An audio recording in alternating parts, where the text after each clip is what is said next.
ప్రతిభ Biotech కొక్కోలి సమర్పించు మరియు సహ సమర్పిస్తున్న వారు పర్ఫెక్ట్ మట్టి మనిషి కార్యక్రమానికి తిరిగి స్వాగతం.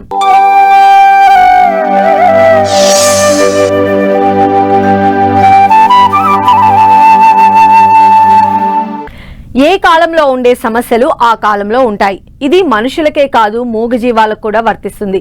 పాడి పరిశ్రమ విషయంలో వేసవిలో అధిక జాగ్రత్తలు తీసుకునే రైతులు చలికాలంలో కొంత నిర్లక్ష్యాన్ని ప్రదర్శిస్తారు.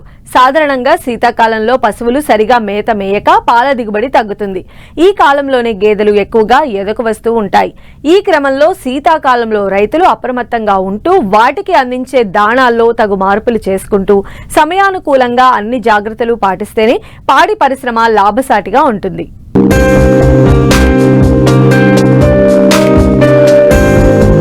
వ్యవసాయ రంగానికి అనుబంధంగా పాడి పరిశ్రమ అభివృద్ధి చెందుతోంది.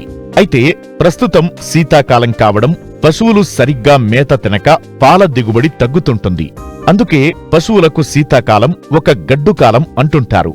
ఈ కాలంలో ఎన్ని జాగ్రత్తలు తీసుకున్నా సమస్యలు ఎదురవుతూనే ఉంటాయి. ముఖ్యంగా శీతాకాలంలో పశువుల శరీర ఉష్ణోగ్రత తగ్గకుండా చూసుకోవాలి. సాధ్యమైనంత వరకు పశువుల శరీరం వేడిగా ఉండేందుకు కావలసిన ఆహారాన్ని అందించాలి. లేని పక్షంలో మేత సరిగా తినక పాల దిగుబడి తగ్గే ప్రమాదముంది. అంతేకాదు చలికాలంలో అనేక వైరస్లు, దోమలు వ్యాప్తి చెందడం వల్ల గేదెలు రోగాల బారిన పడతాయి. పశువులను ఉంచిన షెడ్ల చుట్టూ గోనె సంచులు అమర్చాలి. ఇక వాటికిచ్చే ఆహారంలో పోషక విలువలు సమృద్ధిగా ఉండేలా చర్యలు తీసుకోవాలని మరిన్ని వివరాలు తెలియజేస్తున్నారు పశ్చిమ గోదావరి జిల్లా వెంకటరామన్నగూడెం గేదెల పరిశోధనా స్థానం ప్రధాన శాస్త్రవేత్త డాక్టర్ కె ఆనందరావు.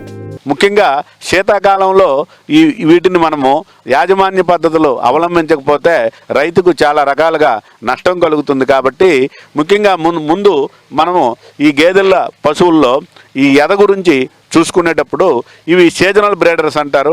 ఇవి ఎక్కువగా శీతాకాలంలోనే ఎద లక్షణాలు కనిపిస్తాయి. శీతాకాలంలోనే రైతులు చూలు కట్టించుకోవాలి. ముఖ్యంగా ఈ శీతాకాలం అనేది వీటిలో మనకు చల్లగాలి తగిన తర్వాత సెప్టెంబర్ నెల నుంచి ఫిబ్రవరి మొదటి వారం వరకు కూడా అంటే మార్చి నెల వరకు అంటే ఉగాది వరకు కూడా మనకు చలి అనేది ఉంటుంది. కాబట్టి ఈ కాలంలోనే ఈ గేదె పశువులు ఎక్కువగా ఎదకు వస్తాయి. ఈ ఎదకు వచ్చినప్పుడు ఈ సూలు కట్టించడం అనేది రైతులు తప్పకుండా చేయాలి.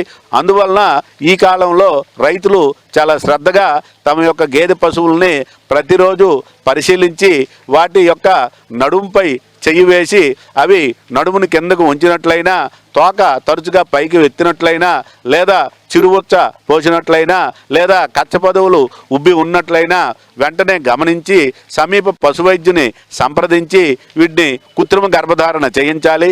కృత్రిమ గర్భధారణ చేసిన తర్వాత 20-21 రోజుల్లో మళ్ళీ ఎదక రాకపోయినట్లయితే 3వ మాసంలో అంటే 60 రోజుల నుంచి 90 రోజుల మధ్య సూలు పరీక్ష చేసి సూడి కన్ఫర్మ్ అయిన తర్వాత నిర్ధారణ జరిగిన తర్వాత వీటిని జాగ్రత్తగా సంరక్షించుకోవాలి. ఇక రెండవది ఈ గేదెల పోషణ. మేత సరైనటువంటి పోషకాలతో కూడినటువంటి మేత ఇవ్వవలసి ఉంటుంది.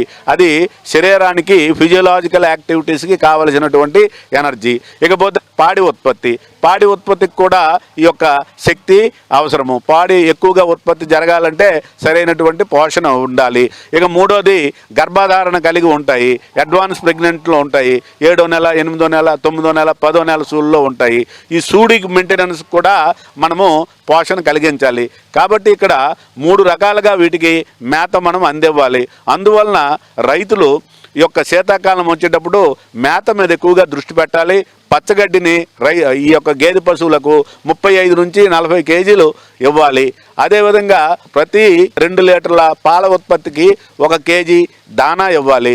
అదేవిధంగా చివరి సూళ్ళలో ఉండేటప్పుడు రోజుకు 1 కేజీ దానా అధికంగా ఉండాలంటే 8, 9, 10 మాసాల్లో సూళ్ళలో ఉండేటప్పుడు రోజుకు 1 దానా 1 కేజీ దానా అధికంగా ఇవ్వాలి. అదేవిధంగా ఈ యొక్క గేదె పశువులకు రోజుకి 100 గ్రాముల వరకు ఈ మినరల్ మిక్చర్ అనేది అంటే ఖనిజ లవణాల పొడి అనేది ఇస్తూ ఉండాలి. ప్రతిరోజు కూడా ఖనిజ లవణాల పొడి 100 గ్రాములు ప్రతి పశువుకి తప్పకుండా ఇవ్వాలి. ఇచ్చినట్లయితే అవి సకాలంలో ఎదకు వచ్చి సూలు కడతాయి. అదేవిధంగా పాడి ఉత్పత్తి కూడా బాగుంటుంది. ఈ యొక్క దానాలో మనం ముఖ్యంగా 18 నుంచి 20% మాంసకృతులు ఉండేటట్టు దానా తయారు చేసుకుని ఈ దానాన్ని గేదె పశువులకు మేపుకున్నట్లయితే శీతాకాలంలో చలి నుంచి తట్టుకుంటాయి, పాడి ఉత్పత్తి బాగుంటుంది, పునరుత్పత్తి బాగుంటుంది. అలాగే 4 కేజీలు ప్రతిరోజు కూడా ఎండు మేత ఈ పాడి పశువులకు ఇవ్వాలి.